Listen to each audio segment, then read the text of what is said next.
আসসালামু আলাইকুম। সকলকে ওয়েলকাম করছি। আজকে আমরা সিকিউরওয়েট ভর্তি পরীক্ষার 23-24 সেশনের প্রশ্ন বা এইচএসসি 23 ব্যাচের কোয়েশ্চেনটা সমাধান করব। তোমরা মানবন্টনটা জানো কিনা যে সিকিউরওয়েট ভর্তি পরীক্ষা আমাদের ফিজিক্স, কেমিস্ট্রি এবং ম্যাথ পিসিএম থেকে 25টি করে কোয়েশ্চেন থাকে। সব কিন্তু এমসিকিউ ফরম্যাটে থাকে, বুঝছো? এবং প্রত্যেকটা কোয়েশ্চেনই 6 করে, প্রতিটি এমসিকিউর মার্ক কিন্তু 6। তাহলে এখানে তোমার পার সাবজেক্ট 150 করে আসতেছে পিসিএম এর, টোটাল 450। আর আমাদের ইংলিশ থেকেও 25টা কোয়েশ্চেন থাকে, আর সেক্ষেত্রে এমসিকিউ গুলোর মার্ক হচ্ছে 2 করে 50। এই হচ্ছে আমাদের টোটাল 500 মার্কের। এখন তোমরা দেখতেই পাচ্ছ যে পিসিএম এর উপরেই কিন্তু ওয়েটেজটা বেশি, এবং আমাদের পরীক্ষার সময় থাকে হচ্ছে প্রায় 2.5 ঘন্টা। তাহলে তুমি 500 মার্কের জন্য 2.5 ঘন্টা সময় পাচ্ছ। যদি ক্যালকুলেট করে দেখো, এভারেজে পার এমসিকিউ 1.5 মিনিট বা 1 মিনিট 30 সেকেন্ড করে চলে আসে। তাহলে বুঝতেই পারতেছো, যেহেতু 6 মার্কের এমসিকিউ, এগুলো একটু বড় বড় হয়, এবং কোনো কোনো এমসিকিউ করতে আমার 2 থেকে 3 মিনিটও লেগে যেতে পারে। আবার কিছু জ্ঞানমূলক টাইপেরও আসতে পারে, যেটা আমরা জাস্ট 30 সেকেন্ডে করে ফেলবো। মানে ওভারঅল গড় টাইমটা বা এভারেজটা আমাদের এরকম করে পাওয়া যায় প্রতিটা প্রশ্নে। যেমন ইংলিশে কিন্তু তোমার এত সময় লাগবে না, সেটা তুমি এমনিতেও পিসিএম এ ইনভেস্ট করতে পারবা। রাইট? চলো আমরা তাহলে শুরু করি। আমরা এখানে চ্যাপ্টার ওয়াইজ রাখার চেষ্টা করছি। প্রথমে গুণগত রসায়ন থেকে আসা বর্ণালীর কোয়েশ্চেন। দেখো, বলা হয়েছে 1 গ্রাম পরমাণুর হাইড্রোজেনের, আচ্ছা তোমরা জানো কিনা 1 গ্রাম পরমাণু দিয়ে কিন্তু 1 মোলকে বোঝায়। অর্থাৎ এক্ষেত্রে যে লেখা আছে 1 গ্রাম পরমাণু হাইড্রোজেন, এটা ইকুইভ্যালেন্ট হচ্ছে 1 মোল হাইড্রোজেন পরমাণু। বুঝতে পারতেছো? তাহলে এই ইনিশিয়াল এই আইডিয়াটা কিন্তু আমাদের থাকতে হবে। দেখো, বলা হয়েছে এই হাইড্রোজেনের দৃশ্যমান বর্ণালী তৈরিতে ইলেকট্রন স্থানান্তরের জন্য যে ন্যূনতম শক্তি নির্গত হয় তা হিসেব করো। আমরা সকলেই কিন্তু জানি যে দৃশ্যমান বর্ণালী পাওয়া যায় বামার সিরিজে। আর বামার সিরিজের জন্য আমাদের লোয়ার যে শেলটা, তার ভ্যালু কত বলতো? 2। আমরা রিডবার্গ সমীকরণটা যদি একটু লিখি, সেক্ষেত্রে দাঁড়ায় 1/λ = 1/n লো এর উপর স্কোয়ার মাইনাস 1/n হাই এর উপর স্কোয়ার। তাহলে বামার সিরিজ মানে লোটা ফিক্সড 2। আমাদের লাগবে ন্যূনতম শক্তি। দেখো, আমরা জানি একটা পরমাণুর নিউক্লিয়াস হতে যত আমরা দূরের দিকে যেতে থাকবো, যত শক্তি স্তর বাড়বে, তত কিন্তু শক্তি বাড়তে থাকে। তোমার যেহেতু ন্যূনতম শক্তি প্রয়োজন হবে, তাহলে তুমি যদি জাস্ট ইমিডিয়েট আগের শক্তি স্তর থেকে চলে আসো, তাহলেই কিন্তু শক্তিটা ন্যূনতম হবে বা তরঙ্গ দৈর্ঘ্যটা ম্যাক্সিমাম হবে। অর্থাৎ এক্ষেত্রে এন হাই এর ভ্যালুটা হবে জাস্ট লোয়ার শেলের সাথে 1 যোগ, অর্থাৎ থার্ড শেল ইমিডিয়েট আগেরটা। তাহলেই শক্তির যে পার্থক্যটা, সেটা ন্যূনতম হবে। তুমি যত দূর থেকে আসবে, তত কিন্তু শক্তি বাড়তে থাকবে। রাইট? তাহলে আসলে আমরা ভ্যালুগুলো বসাই দিই। 1/λ দাঁড়াচ্ছে 109678 পার centimetre into 1/2 square minus 1/3 square. এখান থেকে আমি ল্যামডার ভ্যালু বের করে ফেলি 6.56 ইন্টু 10⁻⁻5। এটা কিন্তু সেন্টিমিটারে আসবে, যেহেতু আরএইচ এর ভ্যালু আমরা পার সেন্টিমিটার ইনপুট দিচ্ছি। এটাকে 100 দ্বারা ডিভাইড করে দাও, তাহলে 6.56 10⁻⁷ এত মিটারে কিন্তু চলে আসলো। এবার দেখো, আমাদের শক্তি হিসাব করতে হবে। সেই কাঙ্ক্ষিত শক্তির ভ্যালুটা দাঁড়াবে = hc/λ। অর্থাৎ আমরা ভ্যালুগুলো ইনপুট দিয়ে দিই।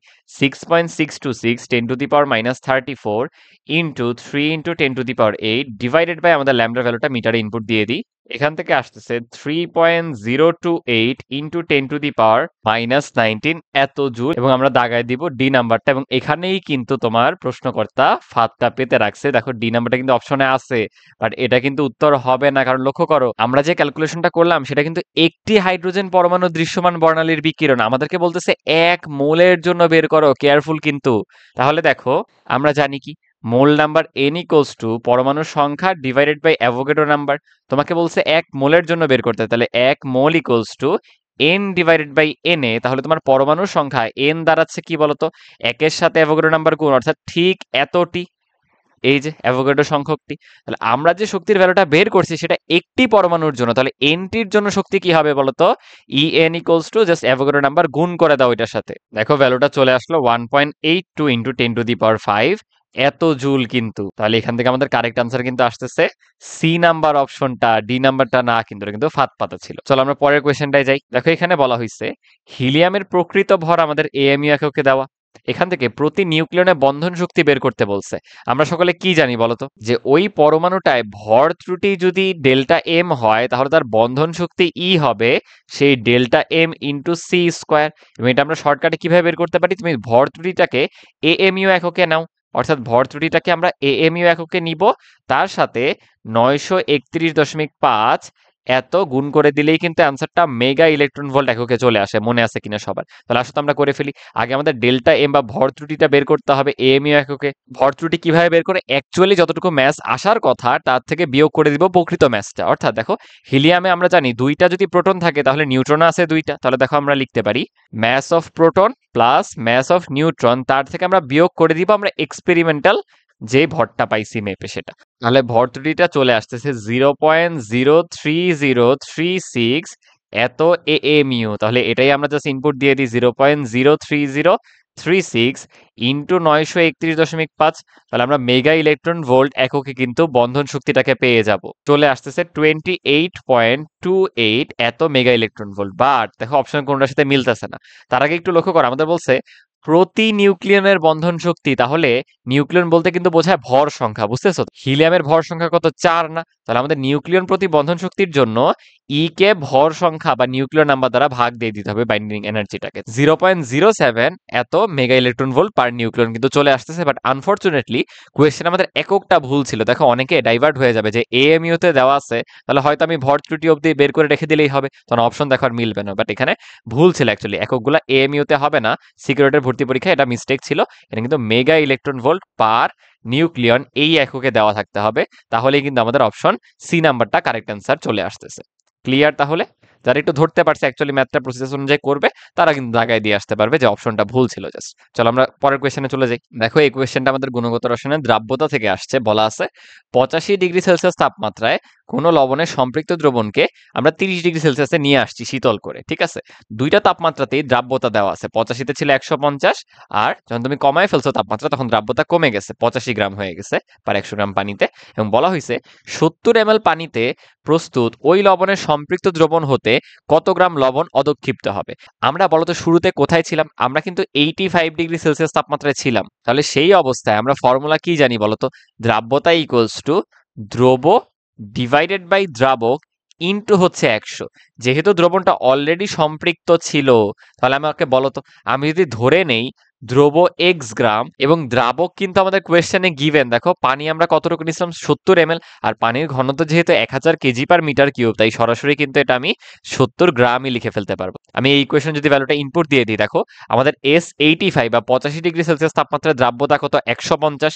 তাহলে 150 ইকুয়ালস টু দ্রব আমি ধরছি এক্স ডিভাইডেড বাই দ্রাবক হচ্ছে 70 ইন্টু 100। তাহলে দেখো ওই মুহূর্তে সম্পৃক্ত অবস্থায় কতটুকু দ্রব ছিল সেটা আমরা বের করে ফেলতে পারতেছি। দ্রবের ভ্যালু দাঁড়াচ্ছে 105 গ্রাম। এখন দেখো আমরা এই তাপমাত্রা থেকে কিন্তু চলে গেছি 30°C তাপমাত্রায় শীতল করে, তখন আমাদের দ্রাব্যতা কমে গেছে বা দ্রবের যে ধারণ ক্ষমতা সেটা তখন কমে গেছে। তাহলে দেখো এখন আমি কি লিখতে পারি? 30°C তাপমাত্রায় যদি আমি দ্রাব্যতার ফর্মুলাটা ইনপুট দেই, S30 ইকুয়ালস টু কি লেখা যাবে বলতো? এখন দ্রব যতটুকু থাকতে পারে ম্যাক্সিমাম সম্পৃক্ত অবস্থায় সেটা ডিভাইডেড বাই, দেখো তাপমাত্রা চেঞ্জ হয়ে গেলে দ্রবের যে ধারণ ক্ষমতা সর্বোচ্চ সেটা চেঞ্জ হয়ে যায়, তাই দ্রাব্যতা পরিবর্তন হচ্ছে। বাট দ্রাবক কিন্তু ফিক্সডই আছে, অর্থাৎ এক্ষেত্রে দ্রাবক কিন্তু 70 থেকে যাবে ইন্টু 100। তাহলে আসলে ভ্যালুগুলো ইনপুট দেই। আমাদের S30 ভ্যালু কিন্তু দেওয়া আছে কোয়েশ্চেনে 85 ইকুয়ালস টু এখন দ্রব কতটুকু থাকতে পারে ম্যাক্সিমাম ডিভাইডেড বাই 70 ইন্টু 100। তাহলে ম্যাক্সিমাম ভ্যালুটা যদি ভাই বের করি তাহলে চলে আসতেছে হচ্ছে 59.5 গ্রাম। বাট বলো আমাদের দ্রব কতটুকু ছিল? 105 গ্রামটা না? তাহলে বাকি অংশটা কি ও দ্রবণে আর নিতে পারবে না? তাহলে বাকি অংশটা অদক্ষেপ পড়ে যাবে। তাহলে আমাদের অদক্ষেপটা কি হবে? সিম্পলি দুটা বিয়োগ করে দাও। তাহলে দেখো অদক্ষেপ পড়ে যাচ্ছে 45.5 গ্রাম, এবং দেখো এখানে অপশন এই কিন্তু আমাদের কাঙ্ক্ষিত আনসার। আচ্ছা দেখো আমাদের দ্রাব্যতা থেকে আরো একটা কোয়েশ্চেন আসছে, এবং এটাও কিন্তু সেই গ্রাম পার 100 গ্রাম পানি ওই এককেই আছে। সেম টাইপ থেকে দুইটা কোয়েশ্চেন। বলা আছে কি এই তাপমাত্রা একটি লবণের 75 ml সম্পৃক্ত দ্রবণে 38 গ্রাম লবণ দ্রবীভূত আছে। তাহলে বলো তো আমাদের লবণ যতটুকু আছে এটাই কি আমাদের দ্রবের পরিমাণটা না? যে দ্রব আছে 38 গ্রাম, আর এখানে দ্রবণটা বলা আছে 75 ml। দ্রবণটির আপেক্ষিক গুরুত্ব 1.5 হলে উক্ত তাপমাত্রায় লবণটির দ্রাব্যতা কত? তোমার দ্রাব্যতা বের করতে হলে কিন্তু দ্রব বাই দ্রাবক ইন্টু 100 করতে হবে। তাহলে আমাদের দ্রাবকটা দরকার। তার জন্য দেখো আমাদের দ্রবণের কিন্তু ভলিউম বলা, ভলিউম থেকে আমাদের ম্যাসে যেতে হলে ঘনত্বের হেল্প নিতে হবে। দেখো আমরা লিখতে পারি ডেনসিটি বা ঘনত্ব ডি ইকুয়ালস টু ভর ডিভাইডেড বাই কি? ভলিউম। এটা লেখা যায়। আমি যদি ডেনসিটি অফ দ্রবণ নেই তাহলে বলতো ডাব্লিউ অফ দ্রবণ ডিভাইডেড বাই নিচে ভলিউম অফ দ্রবণ, এভাবে অ্যাপ্লাই করা যায়। দেখো কোয়েশ্চেন আমাদের দ্রবণের আপেক্ষিক গুরুত্ব দেওয়া আছে। আমরা জানি কিনা যে গ্রাম পার এমএল এই এককে তুমি যদি ঘনত্বের ভ্যালুটাকে নাও, সেটা ঠিক হুবহু তার আপেক্ষিক গুরুত্বের ভ্যালুর সমান চলে আসে। তাহলে আমরা ধরতে পারি যে আমাদের দ্রবণটার ঘনত্ব এক্ষেত্রে দেওয়া আছে 1.5 এত গ্রাম পার এমএল। বুঝতে পারছি কিনা? তাহলে আমি যদি বসাই 1.5 গ্রাম পার এমএল ইকুয়ালস টু, আমরা ভরটাই বের করতে চাই দ্রবণের, ডিভাইডেড বাই ভলিউমটা দেওয়া আছে দেখো দ্রবণের 75 এমএল। এখান থেকে জাস্ট ডাব্লিউ বের করে ফেলি দ্রবণের। তাহলে আমরা দ্রবণের ভর পেয়ে যাচ্ছি 112.5 গ্রাম। এখন দেখো আমাদের জন্য ইজি হয়ে গেল। কেন?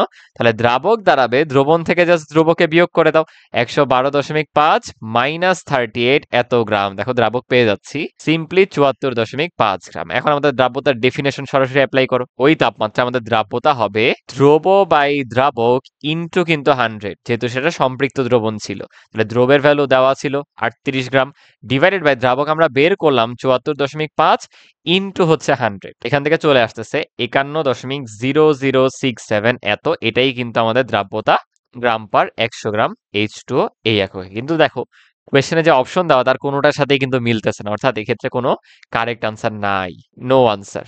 সো তুমি পাঁচটা অপশনে যেটাই দাগাও নেগেটিভ মার্কিং হবে কিন্তু। এবং একটা প্রশ্নের মার্ক কত? 6 না? এর 25% তোমার নেগেটিভ হবে, অর্থাৎ -1.5 যাবে যদি পাঁচটা অপশনে যে কোনো একটা তুমি এই কোয়েশ্চেনে দাগাও। অর্থাৎ এই কোয়েশ্চেনটা যে স্কিপ করে চলে যাবে সেই কিন্তু তোমার থেকে 1.5 মার্ক বেশি পেয়ে গেল। বুঝছো? কোয়েশ্চেন ভুল থাকলে কিন্তু দাগানো যাবে না অ্যাডমিশনে। চলো আমরা পরের কোয়েশ্চেনটাই যাই। আচ্ছা, এরপর দেখো এই যে আমাদের আয়ন শনাক্তকরণ থেকে কিন্তু কোয়েশ্চেন এসে পড়ছে, এবং বলা যায় এটা কিন্তু মোরলেস একটা জ্ঞানমূলক প্রশ্নই হয়ে গেল। আমরা জানি ফেরিক আয়নের সুনিশ্চিতকরণের পরীক্ষার জন্য আমরা অ্যামোনিয়াম সায়ানেট ইউজ করে থাকি। তাহলে এখানে কিন্তু বি নাম্বার বিক্রিয়াটাই কাঙ্ক্ষিত আনসার হবে। সো এটা কাইন্ড অফ জ্ঞানমূলক টাইপেরই, রাইট? চলো আমরা পরের কোয়েশ্চেনটাই যাই। দেখো এটাও খুবই ইজি, আমাদের সিজিয়ামের ইলেকট্রন বিন্যাস বের করতে বলছে। যারা দেখো পারো না, এভাবে একটু চিন্তা করে দেখো আমাদের গ্রুপ নাম্বার 1-এ কারা কারা আছে বলো তো? Hydrogen, then lithium, sodium, potassium, rubidium, caesium, francium, right? দেখো হাইড্রোজেনের পারমাণবিক সংখ্যা হচ্ছে 1, লিথিয়ামে দাঁড়ায় সেটা 3, সোডিয়ামে 11, পটাশিয়ামে 19, রুবিডিয়ামে কিন্তু হয় 37, আর সিজিয়ামে গিয়ে দাঁড়াবে 55, এবং সর্বশেষে এখানে 87 হবে। এটা ভাইয়া কিভাবে লিখলাম দেখো, আমরা যদি এই ম্যাজিক নাম্বারটা মনে রাখতে পারি, প্রথমে হয় 2, দেন 2 বার হবে 8, 2 8 8, দেন হবে 18 18, দেখো 18 18 32। বুঝতে পারছি? এভাবে মনে রাখলে যে কোনো একটা গ্রুপ বরাবর তুমি একজনের পারমাণবিক সংখ্যা জানলে কিন্তু সেই গ্রুপ বরাবর বাকিদেরটা বের করে ফেলতে পারবা। তাহলে আমরা কি বুঝলাম? যে সিজিয়াম হচ্ছে 55, রাইট? এবং এখানে আরো সহজে করা যায়। তুমি জানো যে গ্রুপ 1-এর সাধারণ ইলেকট্রন বিন্যাস কি? NS1। যেহেতু হাইড্রোজেনের বেলায় 1s1 হয়েছে, লিথিয়ামের বেলায় হবে 2s1, সোডিয়ামের বেলায় হবে 3s1, পটাশিয়ামের বেলায় 4s1, রুবিডিয়ামের বেলায় 5s1, তাহলে সিজিয়ামের বেলায় দেখা যাবে 6s1। এবং এই ক্ষেত্রে তোমার চারটা অপশনের মধ্যে এই যে ই নাম্বার অপশন, সেখানেই কিন্তু ইলেকট্রন একমাত্র 6s1-এ আছে, এবং তার আগে সেলগুলো কিন্তু পূরণ হয়েছে। বলো পারবো কিনা? সেটা কিন্তু আমরা কাইন্ড অফ গেস করে বা এভাবে প্রেডিক্ট করেই ইলেকট্রন বিন্যাসটা করে ফেলতে পারি। আমাদের 23-24 সেশনের এই সিকিউরিট ভর্তি পরীক্ষায় অর্গানিক এবং মোলের পর্যায়বৃত্ত ধর্ম ও রাসায়নিক বন্ধন চ্যাপ্টার থেকে সরাসরি কোনো কোয়েশ্চেনই আসেনি তুমি বলতে পারো। হ্যাঁ, এই যে ইলেকট্রন বিন্যাসটা আসছে, তাই যে কিভাবে স্টেটগুলো চেঞ্জ হয় আমরা তো জানি। আয়রন কিভাবে Fe3+ আয়নটা হবে বলতো? আগে ওর সলিড অবস্থা থেকে গ্যাসিয়াস স্টেটে আসবে, দেন সেখান থেকে ধাপে ধাপে একটা একটা করে ইলেকট্রন ত্যাগ করেই কিন্তু Fe3+ আসবে। সেখানে কাঙ্ক্ষিত আনসার কিন্তু আমাদের সি নাম্বার অপশনটা হবে। এই যে এই জ্ঞানমূলক প্রশ্নগুলো তুমি প্রায় 30 সেকেন্ড বা 20 সেকেন্ডের মধ্যে জাস্ট ভরাট করতে যতক্ষণ লাগে ততটুকু টাইম ইনভেস্ট করবা, এবং অন্য কোয়েশ্চেনে যে টাইমটা ইনভেস্ট করতে পারবা, রাইট? চলো আমরা পরের কোয়েশ্চেনটা দেখি। এই যে আমাদের রাসায়নিক পরিবর্তন থেকে আসা হার ধ্রুবকের একটা কোয়েশ্চেন। আমরা জানি যে যে কোনো রাসায়নিক বিক্রিয়ার হার ধ্রুবক কিন্তু তাপমাত্রার উপর নির্ভর করে। তাপমাত্রার উপর নির্ভর করে তার যে পরিবর্তন, সেটার সমীকরণ দিয়ে গেছে হচ্ছে বিজ্ঞানী আরহেনিয়াস। আমরা আরহেনিয়াসের সমীকরণ অনুসারে জানি ln k, এখানে k এটা হচ্ছে হার ধ্রুবক, ইকুয়ালস টু হয় -EA/R × T প্লাস হচ্ছে ln a, এই ক্যাপিটাল A হচ্ছে আরহেনিয়াস কনস্ট্যান্ট। বাট আমার যদি দুইটা ভিন্ন তাপমাত্রার মধ্যে কানেকশন করতে হয় বা ফর্মুলা অ্যাপ্লাই করতে হয়, তখন এই ফর্মুলা ইউজ করতে হয় ln k2/k1, দুই তাপমাত্রার হার ধ্রুবক, ইকুয়ালস টু হবে -EA/R × 1/T2 -1/T1। আমরা K2 উপরে রাখছি, K1 নিচে রাখছি, তাই এক্ষেত্রে T2 আগে আসছে, T1 পরে আসছে। দেখো এখানে আমরা জাস্ট ভ্যালুগুলো ইনপুট দিয়ে দিই। ln তোমাকে বলা হয়েছে তুমি যখন 35 থেকে 45-এ উন্নীত করছো তখন হার ধ্রুবক দ্বিগুণ হয়ে গেছে, অর্থাৎ এক্ষেত্রে হবে টোয়াইস K1, K2 হয়ে গেছে কি আগেরটার দ্বিগুণ। Equals to minus E a divided by এই যে ফর্মুলা, এখানে আর এর ভ্যালু অলওয়েজ এসআই এককে ইনপুট দিতে হবে 8.314 ইন্টু 1/T2 দাঁড়াবে কি বলতো তোমার পরের তাপমাত্রাটা অর্থাৎ 45 কেলভিনে নিয়ে 273 যোগ 45 মাইনাস 1/273 যোগ আদি তাপমাত্রা ছিল 35°C। এখান থেকে আমাদের ইএটা বের করতে হবে। দেখো সব অন্য পাশে নিয়ে নিলে ইএ বা সক্রিয় শক্তির ভ্যালুটা দাঁড়াচ্ছে 56.45 ইন্টু 10⁻³ এত জুল পার মোল। এককটা কিভাবে আসলে ভাইয়া বলতেছি, কিন্তু আমাদের অপশনে দেখো সব কিলো জুল আছে, আমি 1000 দ্বারা ভাগ করে দিব, তাহলে হয়ে যাবে 56.45 এত কিলো জুল পার মোল। দেখো তাহলে আমাদের কিন্তু বি নাম্বারটা কাঙ্ক্ষিত আনসার চলে আসতেছে। এখন দেখো এককের কথাটা ভাইয়া বলতেছিলাম, বলতো এই সমীকরণের এক পক্ষে আছে একটা লগারিদমিক ফাংশন। লগের কি কোনো মাত্রা হয়? এটা কি একটা অনুপাত না? সো ওর কোনো একক নাই, তো আমাদের ডান পক্ষেও কোনো একক থাকা যাবে না। আমরা জানি নিচে যে আর আছে তার একক কি বলতো, joule per mole per kelvin, এবং এখানে পাশে 1/T আছে অর্থাৎ 1/K কিন্তু নিচেও আছে, তাহলে নিচে আমাদের পার কেলভিন আর কেলভিন কাটাকাটি হয়ে গেছে। উপরে যে ইএ আছে তাকে কিন্তু অবশ্যই তাহলে জুল পার মোল এককে থাকতে হবে, তাহলেই কিন্তু দুইটা একক কাটাকাটি যে পুরো রাশিটার কোনো একক থাকবে না। বুঝতে পারলাম কিনা? চলো আমরা পরের কোয়েশ্চেনে চলে যাই। দেখো এটা জাস্ট আমাদের সিম্পল অম্লক্ষার সাম্যাবস্থা থেকে আসছে। আমরা কি বলতে পারি যে একটা উইক অ্যাসিড দেওয়া আছে, সেই উইক অ্যাসিডের বিয়োজন মাত্রা আলফা দেওয়া, সে কতটুকু আয়নিত হচ্ছে সেটা আমাদের এখান থেকে ওর বিয়োজন ধ্রুবক বের করতে হবে। আমরা ফর্মুলা কি জানি বলতো, বিয়োজন ধ্রুবক কে এ ইকুয়ালস টু বিয়োজন মাত্রা আলফা তার উপরে whole square into C. So just formula apply করে দাও। আলফার ভ্যালু দেওয়া 1.45, এত পার্সেন্টেজ ডিভাইড বাই 100 হবে, এত হোল স্কয়ার ইনটু কনসেন্ট্রেশন দেওয়া 0.01। এটা করলে দাঁড়াচ্ছে 2.1 ইন্টু 10⁻⁻6। তাহলে বলা যায় এখান থেকে কিন্তু বি নাম্বার অপশনটা আমাদের কাঙ্ক্ষিত আনসার। দেখছো সিম্পল, জাস্ট একটা ফর্মুলা অ্যাপ্লাই করে দিলেই ম্যাথটা হয়ে যাচ্ছে। চলো আমরা পরের কোয়েশ্চেনে যাই। দেখো তো বাফার দ্রবণের এই কোয়েশ্চেনটাও কি পুরোপুরি স্ট্রেট ফরওয়ার্ড না? এটা কিন্তু একটা ক্ষারীয় বাফার, কারণ কি এক্ষেত্রে যে দুর্বল তড়িৎ বিশ্লেষ্য আছে সেটা কিন্তু একটা উইক বেস, এবং সেই উইক বেসেরই অনুবন্ধী সল্ট দিয়ে এই বাফার সিস্টেমটা তৈরি করা হয়েছে। তাহলে আমরা কিন্তু বের করতে পারবো পিওএইচ। আমরা কি জানি pOH equals to pKb plus log of, উপরে কি বসে বলতো, সল্টের মোল নাম্বার ডিভাইডেড বাই বেজের মোল নাম্বার। আসো ভ্যালু ইনপুট দিয়ে দিই, পিকেবি বের করতে হয় মাইনাস লগ অফ, দেন কেবির ভ্যালুটা ইনপুট দাও, এই যে অ্যামোনিয়াম হাইড্রোক্সাইডের বিয়োজন ধ্রুবক Kb 1.8 into 10⁻⁻5 plus log of salt অর্থাৎ অ্যামোনিয়াম ক্লোরাইডের মোল নাম্বার দেখো 0.025 ডিভাইডেড বাই আমাদের ক্ষার বা অ্যামোনিয়াম হাইড্রোক্সাইডের মোল নাম্বার 0.015। এখান থেকে পিওএইচ চলে আসতেছে 4.97 এত। এখন অনেকেই বেঁচে যাবে, কারণ এই ভ্যালুটা না কোয়েশ্চেনে কোনো অপশনে গিভেন নাই, নাহলে অনেকে দাগায় দিত। আমাদের বের করতে হবে পিএইচ, তার জন্য কি করতে হবে 14 থেকে মাইনাস করে দিতে হবে, কারণ কি আমরা জানি পিএইচ এবং পিওএইচ দুইটার সামেশন কিন্তু 14। তাহলে পিএইচ বের করতে হলে 14 থেকে মাইনাস করে দাও, তাহলে আমাদের এ নাম্বার অপশনটাই চলে আসতেছে কাঙ্ক্ষিত আনসার। ক্লিয়ার? চলো আমরা পরের কোয়েশ্চেনে চলে যাই। আচ্ছা এই প্রশ্নটা লক্ষ্য করো, আমাদের 22, 23, 24 কিংবা 25 এই ব্যাচগুলোর যে এইচএসসি শর্ট সিলেবাস তার আন্ডারে কিন্তু রাসায়নিক পরিবর্তন চ্যাপ্টারের তাপ রসায়ন সেগমেন্টটা ছিল না, বাট এই প্রশ্নটা সিলেবাসের বাইরে থেকে আসছে। দেখো আমরা সবাই কিন্তু তাপগতিবিদ্যা এভাবে পড়ছি যে একটা সিস্টেমে তাপ শক্তির পরিবর্তন ডেল্টা কিউ ইকুয়ালস টু হয় তার অভ্যন্তরীণ শক্তির পরিবর্তন ডেল্টা ইউ প্লাস তার দ্বারা যে কৃত কাজ ডেল্টা ডাব্লিউ। এখন দেখো এখানে কোয়েশ্চেনে বলা নির্দিষ্ট আয়তনে ইথিলিনের দহন তাপ। নির্দিষ্ট আয়তন বলতে বোঝায় আয়তনটা ফিক্সড বা ভলিউম ফিক্সড, যেটা চেঞ্জ হচ্ছে না, মানে সম আয়তন প্রক্রিয়া। আর আমরা কি জানি সম আয়তন প্রক্রিয়ায় কিন্তু ডেল্টা ডাব্লিউ ইকুয়ালস টু 0, যেহেতু আয়তনের কোনো পরিবর্তন নাই সেখানে কোনো কৃত কাজ হচ্ছে না, অর্থাৎ সেক্ষেত্রে ডেল্টা কিউ বা তাপ শক্তির পরিবর্তনটা ডেল্টা ইউর সমান দাঁড়াবে। অর্থাৎ এখান থেকে আমাদের ভ্যালুটা দেখো দেওয়া আছে এত কিলো ক্যালোরি, সেটা আমরা পেয়ে যাচ্ছি ডেল ইউ এর ভ্যালু, এক্ষেত্রে যে তাপটা সেটা কত -332.19 এত কিলো ক্যালোরি। এটাকে ধর আমরা একটা 1 নং ইকুয়েশন হিসেবে রাখলাম। আর আমাদের দ্বিতীয় কেসটা লক্ষ্য করো, আমাদেরকে বের করতে বলতেছে নির্দিষ্ট চাপে দহন তাপ বের করো, অর্থাৎ সমচাপীয় প্রক্রিয়ায় যেখানে কিনা পি ফিক্সড। আর আমরা কি জানি বলতো সমচাপীয় প্রক্রিয়ায় সমীকরণটা কি দাঁড়ায়, delta Q equals to delta U plus delta W তখন হয়ে যায় পি ইন্টু ডেল ভি অথবা delta N into R T. যেহেতু এক্ষেত্রে তাপমাত্রাটা ফিক্সড করা, তাহলে আমরা বলতে পারি মোল নাম্বারে যে চেঞ্জ সেটার মাধ্যমে আমরা কৃত কাজটা বের করতে পারি। অর্থাৎ এক্ষেত্রে ডেল্টা ডাব্লিউকে আমরা এন আর ডেল্টিও লিখতে পারতাম, বাট এক্ষেত্রে তাপমাত্রা ফিক্স দেখে লেখা যায় ডেল্টা এন আর ইন্টু টি। তাহলে দেখো আমাদের ডেল্টা কিউ বের করতে হবে। এই ডেল্টা কিউকেই ওরা বলতেছে স্থির চাপে দহন তাপ, পি স্থির চাপ। এই পি দ্বারা আমি বুঝাচ্ছি চাপটা স্থির। ডেল্টা ইউ এর ভ্যালু আমরা অলরেডি বের করে রাখছি 1 নং ইকুয়েশন, -332.19 প্লাস এই রিয়াকশনে আমাদের ডেল্টা এন এর ভ্যালু লাগবে। তার জন্য ভাই বিক্রিয়াটা একবার লিখে ফেলি। দেখো তো আমাদের ইথিলিনের দহন করতে হবে C2H4, এটা ধরো আমাদের ইথিলিন, তার আমি দহন করতেছি অর্থাৎ অক্সিজেনের সাথে বিক্রিয়া। আমরা কি জানি যে কোনো অর্গানিক কম্পাউন্ডকে দহন করা হলে কিন্তু কার্বন ডাই অক্সাইড এবং পানি তৈরি হয়, রাইট? আসলে সমতাকরণ করি তো এক্ষেত্রে কার্বন 2 অণু আছে, দেখি এখানে আমাদের 2 অণু দিতে হবে। এরপর হাইড্রোজেন দেখো 4 অণু, তাই এখানে 2 অণু দিতে হবে। এবার অক্সিজেন ব্যালেন্স করো, 2 দুগুণে 4 এবং এখানে 2 6, অর্থাৎ এখানে 3 দুগুণে এই 6 হয়ে যাবে। এক্ষেত্রে গ্যাসীয় মোল সংখ্যার পার্থক্য বা ডেল্টা এন কত হবে?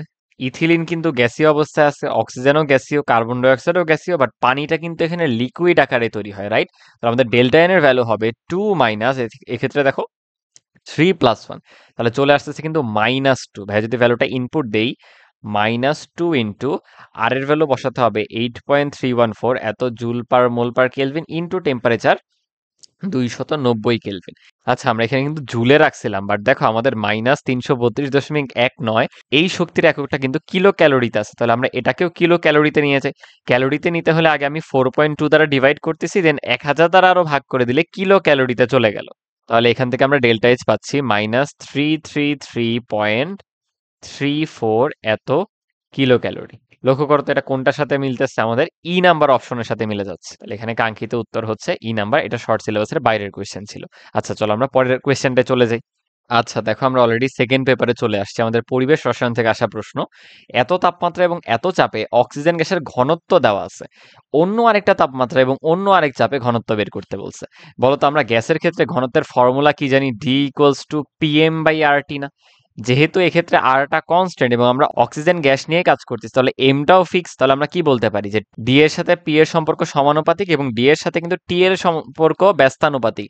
এখান থেকে আমরা ইকুয়েশন দাঁড় করাতে পারি D1T1/P1 ইকুয়ালস টু দাঁড়াবে অন্য আরেকটা তাপমাত্রায় বা চাপে D2T2/P2। জাস্ট এই ফর্মুলায় আমাদের সব ডাটাগুলো ইনপুট দিতে হবে। দেখো আদি ঘনত্ব কত দেওয়া ছিল? 1.43 এত গ্রাম পার লিটার ইন্টু টেম্পারেচার দেওয়া ছিল 273 কেলভিন ডিভাইডেড বাই প্রেশারটাকে আমি 760 মিলিমিটার পারদ চাপেই রাখতেছি, কারণ অপর পক্ষেও দেখো প্রেশারটা 720 এত মিলিমিটার পারদ চাপে আছে, দুটো সেম একক। ডেনসিটিটা আমরা বের করতে চাই ইন্টু এই ক্ষেত্রে তাপমাত্রা দেখো 23, তাহলে 273 এর সাথে যোগ করে দিলে দাঁড়াচ্ছে 296। সুতরাং এখান থেকে আমরা ওই অবস্থায় ঘনত্ব পেয়ে যাব 1.25 এবং ইউনিটটা দেখো এই পাশের ঘনত্বের যা একক ছিল তাই হবে, অর্থাৎ গ্রাম পার লিটার। এই হচ্ছে আমাদের কাঙ্ক্ষিত আনসার। দেখো এটা কিন্তু অপশনে সি নাম্বারটাই আছে, অর্থাৎ এক্ষেত্রে কারেক্ট আনসারটা হচ্ছে সি, রাইট? চলো পরের কোয়েশ্চেনটা দেখি। দেখো এখানে বলা হয়েছে একটি নির্দিষ্ট তাপমাত্রায় ইথানল ও মিথানলের যে বাষ্প চাপ সেটার ভ্যালু আমাদের কোয়েশ্চেনে গিভেন, রাইট? ওই তাপমাত্রায় আমরা কত গ্রাম মিথানল এবং ইথানল নিছিলাম, অর্থাৎ তাদের পরিমাণটাও গিভেন আছে। এখান থেকে ওই দ্রবণটার যে মোট বাষ্পচাপ সেটা আমাদের ক্যালকুলেট করতে হবে। সেই মোট চাপটা কিন্তু হবে দেখো pressure of methanol plus pressure of ethanol. এই দ্রবণটা যেহেতু মিথানল এবং ইথানল দ্বারা তৈরি, তাহলে ইন্ডিভিজুয়ালি এদের যে আংশিক চাপ তার যোগফলটাই আসবে কিন্তু আমাদের টোটাল চাপ।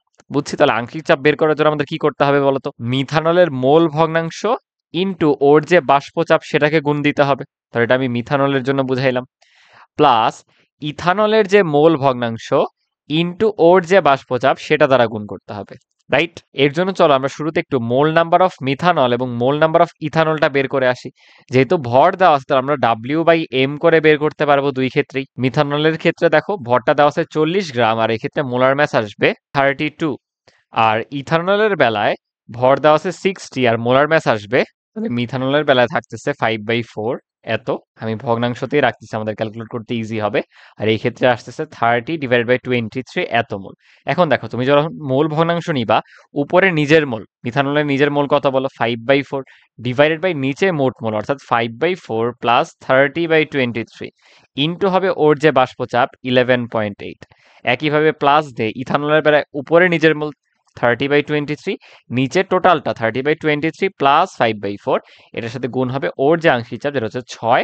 এটা সামেশন করলেই কিন্তু আমরা মোট বাষ্পচাপটা পেয়ে যাব কিলো প্যাসকেল এককে, যেটা আসতেছে আমাদের 8.84 কিলো প্যাসকেল, প্রায় এর কাছাকাছি। তাহলে আমরা বলে দিতে পারি এক্ষেত্রে আমাদের কাঙ্ক্ষিত উত্তর কিন্তু বি নাম্বারটা। ক্লিয়ার? চলো আমরা পরের কোয়েশ্চেনে যাই। দেখো আমাদের পরিবেশ রসায়নের আংশিক চাপ থেকে আরো একটা কোয়েশ্চেন আসছে।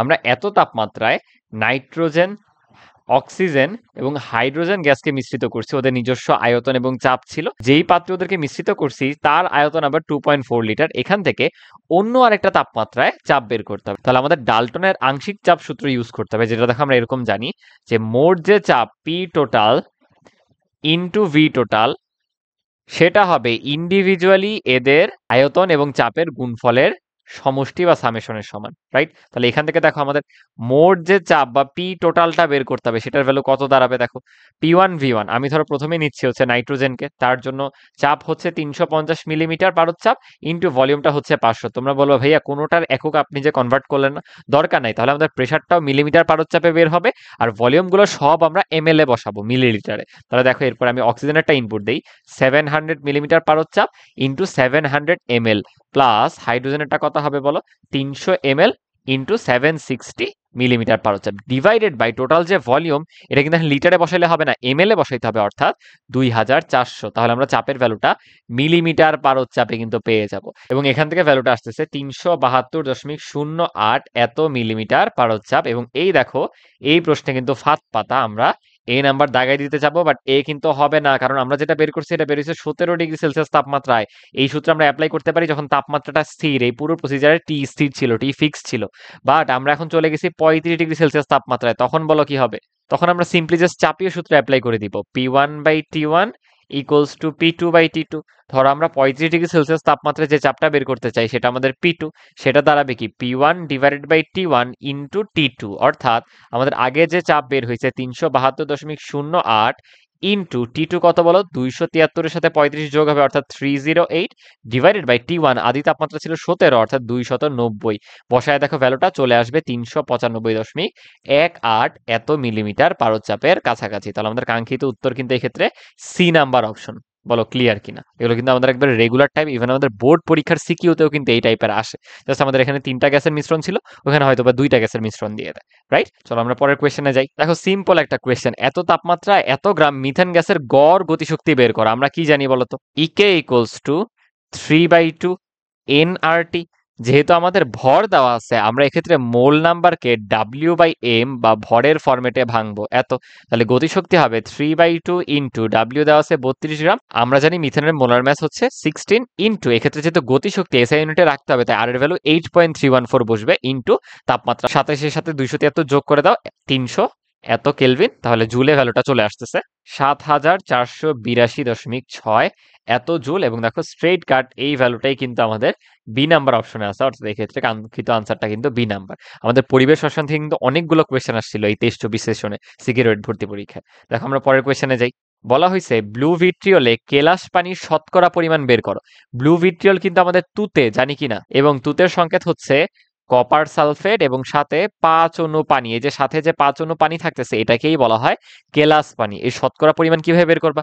উপরের নিজের ভরটা অর্থাৎ 5 ইন্টু একটা পানির অণুর জন্য কত হবে 18, ডিভাইডেড বাই নিচে হবে টোটাল ভর অর্থাৎ 5 ইন্টু 18, প্লাস কপারের জন্য আসবে 63.5, প্লাস সালফারের 32, প্লাস অক্সিজেনের জন্য 16 করে ইন্টু 4 এত ইন্টু 100%। এটা করলেই কিন্তু আমরা আমাদের শতকরা পার্সেন্টেজটা পেয়ে যাব কেলাস পানি, যেখান থেকে আসতেছে 36.07%। এখানে এক্সাক্ট ভ্যালুটা তো নাই, বাট কাছাকাছি আসতেছে কিন্তু এ নাম্বার অপশনের, অর্থাৎ এক্ষেত্রে আনসারটা হবে কিন্তু এ বা 36%, রাইট? চলো পরের কোয়েশ্চেনটায় যাই। আচ্ছা এক্ষেত্রে লক্ষ্য করো, আমাদের পরিমাণগত রসায়ন থেকে আসছে, পরীক্ষাগারে দুটি ভিন্ন রিয়েজেন্ট বোতলে সোডিয়াম কার্বনেটের দ্রবণ রক্ষিত আছে এবং এদের ঘনমাত্রা একটার হচ্ছে 0.25 মোলার আর একটা 0.4 মোলার। আমাদের বলছে 0.32 এত ঘনমাত্রার ক্ষার দ্রবণ প্রস্তুত করতে হবে, কিন্তু তার জন্য ওই দুটি নমুনা দ্রবণ থেকে তুমি কি অনুপাতে আয়তন নিয়ে মিশ্রিত করবা। তাহলে ধরো আমাদের একটা পাত্রে ছিল হচ্ছে 0.25 এত মোলার সোডিয়াম কার্বনেট, এবং আমরা আমাদের কাঙ্ক্ষিত দ্রবণ তৈরি করতে এখান থেকে V1 পরিমাণ নিচ্ছি, ধরে নিলাম। আবার দ্বিতীয় যে পাত্র সেখানে সোডিয়াম কার্বনেটের ঘনমাত্রা বলা আছে 0.4 মোলার, এবং ভাইয়া ধরে নিচ্ছি এখান থেকে আমরা নিচ্ছি V2 আয়তনের সোডিয়াম কার্বনেট, রাইট? তাহলে আমাদের টোটাল মোল নাম্বার কেমন হচ্ছে বলো তো? তোমরা বলতে পারো ভাই মোল নাম্বার কেন লাগবে? কারণ দেখো আমাদের ফাইনাল যে কনসেন্ট্রেশন সি, সেটা কিভাবে আসবে বলো তো? তোমার টোটাল যে mole number divided by total যে ভলিউম এর মাধ্যমে, রাইট? তাহলে দেখো তো এখানে মোল নাম্বারটা কি লেখা যায়, N1 আসবে C1 ইন্টু V1 অর্থাৎ 0.25 মোলার ইন্টু V1 গেল। N2 আসবে C2 ইন্টু V2 দ্বিতীয় পাত্রে লক্ষ্য করো অর্থাৎ 0.4 মোলার ইন্টু V2। তাহলে আমাদের N টোটাল কি এই দুইটার সামেশন না? আমরা লিখতে পারি C ইকুয়ালস টু দাঁড়াচ্ছে 0.25 V1 প্লাস 0.4 V2, এটা হচ্ছে এন টোটাল বা মোল নাম্বারের মোট সামেশনটা, এদের যোগ করলে আমরা এন টোটালটা পাচ্ছি। আর ভি টোটালটা দেখো আমরা V1 এবং V2 এই ভলিউমকে মিশ্রিত করছি অর্থাৎ V1 প্লাস V2। আমাদের কাঙ্ক্ষিত ঘনমাত্রা কিন্তু দেওয়াই আছে 0.32, তাহলে লেখা যায় 0.32 ইন্টু V1 আর গুণন করে দাও plus 0.32 into V2 equals to 0.25 into V1 plus 0.4 into V2। তুমি দুই পক্ষে নিয়ে যাও তাহলে দেখো কি লেখা যায়, 0.25 এই পাশে আসলে হয়ে যাচ্ছে 0.7 ইন্টু V1 ইকুয়ালস টু 0.32 এই পাশে গেলে 0.8 ইন্টু V2। অর্থাৎ আমাদের V1 বাই V2 এদের যে অনুপাত, কোয়েশ্চেনে দেখো কোনো সিরিয়াল বলা নেই, তাহলে আমরা 1/2 এটাই বের করব।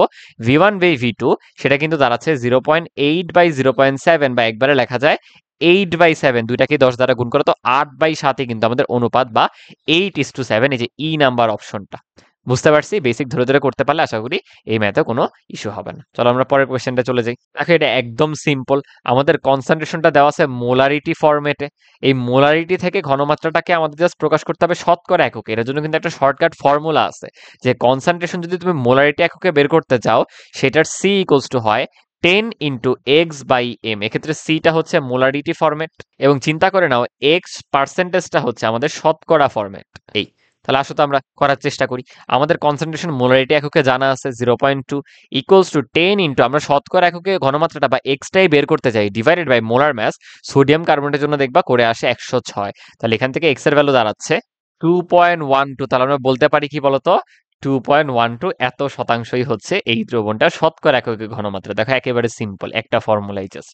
চলো পরের কোয়েশ্চেনটায় চলে যাই। দেখো এখানে আমাদের অর্ধ বিক্রিয়া দেওয়া আছে এবং সমতাকরণটা আসলে বলতে হবে যে কোন বিক্রিয়াটা অ্যাকচুয়ালি সঠিক। তো আমাদের জারক হিসেবে আছে পটাশিয়াম পারম্যাঙ্গানেট, বিজারক হিসেবে আছে Fe2+ বা ফেরাস আয়ন, এখান থেকে ফেরিকে কনভার্ট হবেও, আর অম্লীয় মাধ্যম তৈরি করতে সালফিউরিক অ্যাসিড আছে। আমি বিক্রিয়াটা পুরোটা তোমাদের সমতাকরণের প্রসেসটা বলে দিচ্ছি যে এক্ষেত্রে পটাশিয়ামটা হচ্ছে দর্শক আয়ন। তাহলে একবারে কি লেখা যাবে বলতো, MnO4 মাইনাস এই আয়নটা যে চেঞ্জ হবে Mn2+, এটা আমাদের মনে রাখতে হয়। এবং জারকের যতগুলো অক্সিজেন আছে এই পক্ষে উৎপাদে তত সংখ্যক পানি দিতে হবে, অর্থাৎ এই যে 4টা পানি, 4 দুগুণে 8টা হাইড্রোজেন হয়েছে, তাই বাম পক্ষে আবার 8টা H+ দিয়ে দিতে হবে চার্জের ব্যালেন্সিং এর জন্য। এক্ষেত্রে 5টা ইলেকট্রন দিয়ে দাও, বা এইভাবে চিন্তা করতে পারো। ম্যাঙ্গানিজ কিন্তু +7 থেকে +2 জারণ অবস্থায় গিয়েছে, তাহলে 5টা ইলেকট্রন গ্রহণ করছে। আবার Fe2+ আয়নটা ফেরাস থেকে ফেরিকে কনভার্ট হয়, খুবই সিম্পল, Fe3+ এ একটা ইলেকট্রন ত্যাগ করে। ধরো আমরা সমতাকরণ করার জন্য নিচের বিক্রিয়াকে 5 দ্বারা গুণ করে দিলাম, এই 5 দ্বারা গুণ করে দিলে দেখো তো আমাদের বিক্রিয়াটা কি দাঁড়াবে, MnO4 মাইনাস প্লাস 8টা H প্লাস প্লাস 5টা ফেরাস আয়ন Fe2+, 5টা ইলেকট্রন কেটে গেছে উভয় পক্ষে। এই পক্ষে দাঁড়ায় Mn2+ প্লাস হচ্ছে 5টা ফেরিক আয়ন এবং 4টা পানির অণু। এটাই হবে আমাদের কাঙ্ক্ষিত বিক্রিয়া দর্শক আয়ন বাদে। কোয়েশ্চেনে দেখো তো কোনটা সত্য। MnO4 এর সহগ থাকবে 1, 8টা H+ থাকবে আর Fe থাকবে 5টা। একটু লক্ষ্য করলে দেখবে এখানে কোনো অপশনের সাথেই কিন্তু আমাদের উত্তর মিলতেছে না, অর্থাৎ এই কোয়েশ্চেনটাতেও কিন্তু কোনো আনসার নাই। যে না দাগিয়ে স্কিপ করে আসবা সে কিন্তু সবার থেকে 1.5 মার্কস বেশি পেয়ে যাবে, রাইট? চলো আমরা পরের কোয়েশ্চেনে চলে যাই। আচ্ছা এই কোয়েশ্চেনটা দেখো আমাদের জারণ বিজারণ টাইট্রেশন থেকে আসছে। আমরা জানি কিনা N ইন্টু ই অফ জারক ইকুয়ালস টু কিন্তু N ইন্টু ই অফ বিজারক হয়। এখানে N হচ্ছে মোল নাম্বার আর ই কিন্তু এদের তুল্য সংখ্যা যদি সম্পূর্ণরূপে টাইট্রেশনটা হয়। এক্ষেত্রে যেহেতু বলছে সম্পূর্ণরূপে বিমুক্ত করতে, আমরা ধরে নিব সম্পূর্ণরূপে প্রশমিতকরণটা হচ্ছে জারক এবং বিজারকের একে অন্যকে। তাহলে দেখো এই ক্ষেত্রে আমাদের জারকটাকে পটাশিয়াম পার ম্যাঙ্গানেট, ওর তুল্য সংখ্যা কত বলতো 5 না। আমরা একটু আগেই বিক্রিয়াটা দেখলাম যে MnO4 মাইনাস থেকে ও কনভার্ট হয় Mn2+-এ। দেন এই ক্ষেত্রে আমাদের 4টা অক্সিজেন দেখে 4টা পানি দিতে হয়, 4 দুগুণে 8টা হাইড্রোজেন দেখে 8টা H+ দিতে হয় এবং চার্জের ব্যালেন্সিং এর জন্য বাম পক্ষে 5টা ইলেকট্রন দিয়ে দিতে হয়। তাহলে ওর তুল্য সংখ্যা কিন্তু 5। এবং সোডিয়াম ক্লোরাইডে থাকা, সোডিয়াম তো দর্শক কারণ Cl- বা হ্যালাইডটা এখানে আমাদের মেইনলি বিজারক হিসেবে কাজ করবে। কিভাবে, ও দেখো ইলেকট্রনটা ছেড়ে ক্লোরিন পরমাণুতে কনভার্ট হয়ে যাবে। এখন ক্লোরিন তো আর পরমাণু হিসেবে থাকে না, এমন দুইজন বা হাফটা একসাথে মিলে এভাবে Cl2 গঠন করে ফেলবে একটা ইলেকট্রন ত্যাগ করে। বুঝতে পারলা কিনা? তাহলে ও যেহেতু ইলেকট্রন ত্যাগ করতেছে এটা কিন্তু জারণ বিক্রিয়া, অর্থাৎ ও বিজারক হিসেবে কাজ করলো এবং এক্ষেত্রে একটি ইলেকট্রন আদান প্রদান হয়েছে দেখে তুল্য সংখ্যাটা কিন্তু 1। তাহলে আসলে আমরা ভ্যালু বসাই দিই। n কে আমরা কিসে ভাঙবো বলতো? c ইনটু vl এ না? কারণ কোয়েশ্চেনে ডাটা দেওয়া আছে ওইভাবে। জারকেরটা লিখবো c into vl equals to দেখো বিজারকেরটাও আমরা c into vl into e এইভাবে ভাঙবো। এখন আসলে ভ্যালুগুলো বসাই দিই। আমরা জারক অর্থাৎ km এর উপরেরই কিন্তু ভলিউমটা বের করব। তাহলে কনসেন্ট্রেশন বসাই দিই। দেখো 0.1 ইনটু তুল্য সংখ্যা 5 ইনটু ভলিউমটা রাখি ইকুয়ালস টু ওই পক্ষে দেখো আমাদের মোলারিটি হচ্ছে 0.1 মোলার, তুল্য সংখ্যা 1 আর আয়তনটাকে আমি 25 সেন্টিমিটার কিউব বা 25 ml এ বসাচ্ছি, বুঝছো? তাহলে এক্ষেত্রেও ভিটা কিন্তু ml এই আনসার আসবে। তাহলে আসো চলে আসতেছে। সুতরাং ভি এর ভ্যালু এখান থেকে আমরা পাচ্ছি 5 সেন্টিমিটার কিউব অথবা 5 ml এবং দেখো অপশনের ডি নাম্বারটা আমাদের কাঙ্ক্ষিত আনসার। ক্লিয়ার? চলো আমরা পরের কোয়েশ্চেনে চলে যাই। আচ্ছা, এটা হচ্ছে আমাদের তড়িৎ রসায়ন থেকে আসা প্রশ্ন। তড়িৎ রসায়ন থেকে প্রায় 4টা প্রশ্ন আসছিল এই 23-24 সেশনে। তার মধ্যে দেখো প্রথমটা বলা হয়েছে একটি ফুয়েল সেলে হাইড্রোজেন এবং অক্সিজেন বিক্রিয়া করে বিদ্যুৎ শক্তি উৎপন্ন করে। এসটিবিতে এত লিটার হাইড্রোজেন কত সময় ধরে জারিত হলে উৎপন্ন তড়িৎ প্রবাহের গড় মান এত হবে। তাহলে বিক্রিয়াটা আগে লিখে ফেলো তো। H প্লাস ক্যাটায়ন থেকে আমাদের হাইড্রোজেন উৎপন্ন হয়, কারণ কি ও ইলেকট্রন গ্রহণ করে। দুটি H প্লাস দুটি ইলেকট্রন গ্রহণ করে হাইড্রোজেন ফর্ম করতেছে। তাহলে এই বিক্রিয়ার কিন্তু ই এর ভ্যালু 2। কেন লিখলাম দেখো, আমাদের ফ্যারাডের প্রথম সূত্রটা কাজে লাগাতে হবে। আমরা জানি কি n equals to IT divided by EF। আসলে দেখি কোয়েশ্চেনে কি কি ডাটা দেওয়া। কোয়েশ্চেনে দেখো এসটিপি তে ভলিউম দেওয়া আছে হাইড্রোজেনের, তাহলে এখানে আমরা n কে VL বাই 22.4 এই ফর্মুলায় ভাঙবো। তো দেখো n কে লেখা যাবে VL বাই 22.4 লিটার এসটিপি তে যেহেতু equals to IT by EF। আসলে ভ্যালুগুলো বসাই। VL আমাদের কোয়েশ্চেনে দেওয়া 89.4 লিটার ডিভাইডেড বাই 22.4। তড়িৎ প্রবাহ দেওয়া আছে 950 ইন্টু আমরা ক্রিয়াকাল বা প্রবাহের গড় যে সময়টা সেটা বের করতে চাই টি ডিভাইডেড বাই ই হচ্ছে 2 ইন্টু ফ্যারাডেস কনস্ট্যান্ট 96500। এখান থেকে আমরা টি পেয়ে যাচ্ছি 810.8177 এত সেকেন্ড, বা আমরা বলতে পারি 811 সেকেন্ড। বলো ক্লিয়ার কিনা? সিম্পলি জাস্ট ফ্যারাডের ফার্স্ট ল দিয়ে করতে হয়েছে। আর তুল্য সংখ্যা ই বা আদান প্রদান কিন্তু ইলেকট্রন সংখ্যার জন্য বিক্রিয়াটা একটু লিখে নিতে হয়েছে। রাইট? চলো পরের কোয়েশ্চেনে চলে যাই। আচ্ছা, এখানে বলা হয়েছে কত দামের ধাতুর তৈরি 10টি চেইনের উপর গোল্ডের প্রলেপ দিতে গোল্ড লবণের দ্রবণে আমরা গোল্ড অ্যানোড ব্যবহার করে 5 অ্যাম্পিয়ার বিদ্যুৎ 10 মিনিট ধরে চালনা করছি এবং প্রতি 10 গ্রাম গোল্ডের দাম দেওয়া আছে। তাহলে বোঝাই যাচ্ছে প্রথমে আমাদের ফ্যারাডেস ফার্স্ট ল অ্যাপ্লাই করতে হবে। ওই কম দামে ধাতুর উপর আমরা স্বর্ণের প্রলেপ দিচ্ছি, অর্থাৎ সেটা ক্যাথোডে যে ধাতু আকারে জমা হচ্ছে। অরাম 3 প্লাস 3টি ইলেকট্রন গ্রহণ করে, এক্ষেত্রে অরাম ধাতু আকারে কিন্তু জমা হচ্ছে। দ্রবণে লবণ বা অ্যাকোয়াস আকারে ছিল, এখানে সলিড আকারে জমা হচ্ছে ক্যাথোডে। রাইট? আমাদের আদান প্রদান কিন্তু ইলেকট্রন সংখ্যা কিন্তু 3। তাহলে আবার আমরা চলো ফ্যারাডেস ফার্স্ট লটা লিখে ফেলি। এন ইকুয়ালস টু কি আইটি বাই ইএফ। যেহেতু আমাদের টাকা বের করতে হবে এবং সেটা ভরের রেসপেক্টে দেওয়া, তাহলে আমি এন কে ভাঙবো কিন্তু ভরে, অর্থাৎ W by M equals to IT by EF. আসলে ভ্যালুগুলো ইনপুট দিই। আমরা ডাব্লিউ বের করতে চাই, তাহলে আসবে এম এর ভ্যালু কোয়েশ্চেনে গিভেন ভর 196.97 ইন্টু আই হচ্ছে 5 ইন্টু টাইমটাকে মিনিট থেকে সেকেন্ডে নিয়ে যাই 10 into 60 divided by 3 into Faraday's constant 96500 এত গ্রাম। এখান থেকে ডাব্লিউ চলে আসতেছে 2.04 এত গ্রাম। তাহলে আমাদের মোট খরচ কত হবে বলতো? 10 গ্রামের জন্য খরচ হয় 50,000। তাহলে একের জন্য কত? 50,000 ডিভাইডেড বাই 10, 2.04 এত গ্রামের জন্য আসবে 10,205.7 এত টাকা। এখন তোমরা বলবা ভাই অপশনে তো কোথাও 10,000 নাই। আর একটু লক্ষ্য করো, আমরা বের করছি 10টা চেইনের জন্য কত খরচ হবে। কোয়েশ্চেনে কিন্তু চাইছে প্রতিটা চেইনে কত খরচ। তাহলে এটাকে জাস্ট 10 দ্বারা ভাগ করে দাও। একটা চেইনের জন্য খরচ হবে 1020.57 এত টাকা। বলো বুঝতে পারছি কিনা? তাহলে কিন্তু আনসারটা হবে আমাদের ই নাম্বার অপশন। ক্লিয়ার? চলো আমরা পরের কোয়েশ্চেনে চলে যাই। এখানে বলা হয়েছে আমাদেরকে এত অ্যাম্পিয়ার বিদ্যুৎ এত সেকেন্ড ধরে একটি কপার সালফেট দ্রবণের মধ্যে চালনা করা হলো, তড়িৎদ্বারে সঞ্চিত কপার পরমাণুর পরিমাণ কত? আবার দেখো সেই ফ্যারাডের সূত্র। আমরা কি জানি N equals to IT by EF. N হচ্ছে যতটুকু ধাতু জমা হচ্ছে তার মোল নাম্বার। আমাদের যেহেতু পরমাণুর পরিমাণ লাগবে, তাহলে আমরা এন কে ভাঙবো এন বাই এন এতে equals to IT by EF. আসো বের করে ফেলি। এন এর ভ্যালু দাঁড়াবে 6.023 10^23 ইন্টু আই কোয়েশ্চেনে দেওয়া 0.16 অ্যাম্পিয়ার ইন্টু টাইমটা দেওয়া 2400 সেকেন্ড ডিভাইডেড বাই দেখো আমরা ই বসাবো তার আগে একটু ফ্যারাডেস কনস্ট্যান্ট বসাই 96500। কপার সালফেট দ্রবণ কিভাবে আছে বলো? কপার 2 প্লাস এবং সালফেট 2 মাইনাস এরা। এক্ষেত্রে কপার 2 প্লাসই কিন্তু দুটি ইলেকট্রন গ্রহণ করে ক্যাথোডে কপার ধাতু আকারে জমা হচ্ছে। এই তাহলে আমাদের আদান প্রদান কিন্তু ইলেকট্রন সংখ্যা বা ই এর ভ্যালু কিন্তু 2। তাহলে নিচে বসে যাবে 2 ইন্টু এত টি পরমাণু করলে দেখো আসতেছে 1.198 ইন্টু 10^21 এত টি। তাহলে আমরা বলতে পারি যে এখানে ই নাম্বার অপশনটাই কিন্তু আমাদের কাঙ্ক্ষিত আনসার। রাইট? চলো আমরা পরের কোয়েশ্চেনে যাই। দেখো তড়িৎ রসায়ন থেকে আসা আরেকটা কোয়েশ্চেন, ফুয়েল সেলের মধ্যে এত চাপ এবং এত তাপমাত্রায় বিউটন গ্যাসকে দহন করা হয়েছে এবং সেই বিক্রিয়ার মুক্ত শক্তির যে পরিবর্তন প্রমাণ অবস্থায় সেটার ভ্যালু আমাদেরকে দেওয়া এবং এখান থেকে প্রমাণ তড়িৎচালক বল বের করতে বলছে। আমরা সকলেই জানি কিনা delta G naught equals to minus E into F into E naught cell বা প্রমাণ তড়িৎচালক বিভব, রাইট? আমরা যদি কোনোভাবে এই বিক্রিয়ার আদান প্রদান কিন্তু ইলেকট্রন সংখ্যা ই বের করে ফেলি তাহলেই কিন্তু আমরা ইনট সেল পেয়ে যাবো। কেন? কারণ এফ তো কনস্ট্যান্ট আর ডেল্টা জি নট কিন্তু দেওয়া আছে। তাহলে দেখো এই বিক্রিয়ায় অক্সিজেন পরমাণু থেকে অক্সাইড আয়নে কনভার্ট হয়েছে। তাহলে আমরা বলতে পারি কি 13/2টা O2 অণু কনভার্ট হয়ে গেছে অক্সাইডে, অর্থাৎ O2 মাইনাসে। তাহলে দেখো এখানে পরমাণু কয়টা আসতেছে ব্যালেন্সিং করলে 13টা। তাহলে একজনকে যদি 2 মাইনাস চার্জ ধারণ করতে হয় তার কিন্তু দুটি করে ইলেকট্রন গ্রহণ করতে হবে, অর্থাৎ 13টা অক্সিজেন পরমাণু মিলে কিন্তু 13 দুগুণে 26টা ইলেকট্রন গ্রহণ করবে এই ক্ষেত্রে, অর্থাৎ ই এর ভ্যালু আমাদের 26। আসো বসাই দিই সিম্পলি, ডেল্টা জি নট দেওয়া আছে -2762 কিলো জুলে যাওয়া, আমরা জুলে নিয়ে যাব, এত জুল পার মোল ইকুয়ালস টু -26 ইন্টু এফ এর ভ্যালু আমরা জানি 96500 ইন্টু ইনট সেল। এখান থেকে আসলে ইনট সেল পেয়ে যাব যেটা আসতেছে 1.10084 এত ভোল্ট। এবং লক্ষ্য করে দেখো আমাদের 4 নাম্বার যে অপশন সেটাই কিন্তু আমাদের কাঙ্ক্ষিত আনসার। ক্লিয়ার? চলো আমাদের শেষ কোয়েশ্চেনটা দেখে নিই। এটাও একটা জ্ঞানমূলক টাইপের প্রশ্ন। পেট্রোলের সিটেন সংখ্যা কত? এটার অ্যাকচুয়াল আনসারটা হচ্ছে 15 থেকে 20টি। এটা জাস্ট তোমার 30 সেকেন্ড লাগবে ওএমআর পূরণ করতে, যতটুকু অতটুকুই। তাহলে এই ছিল হচ্ছে আমাদের সিকিউরেট ভর্তি পরীক্ষার 23-24 সেশনের প্রশ্নের সমাধান কেমিস্ট্রি সেগমেন্টটা। তোমরা জানাবা যে এরপর তোমরা কোন বছরের কোন ভর্তি পরীক্ষার প্রশ্নের সমাধান চাচ্ছ। ঠিক আছে?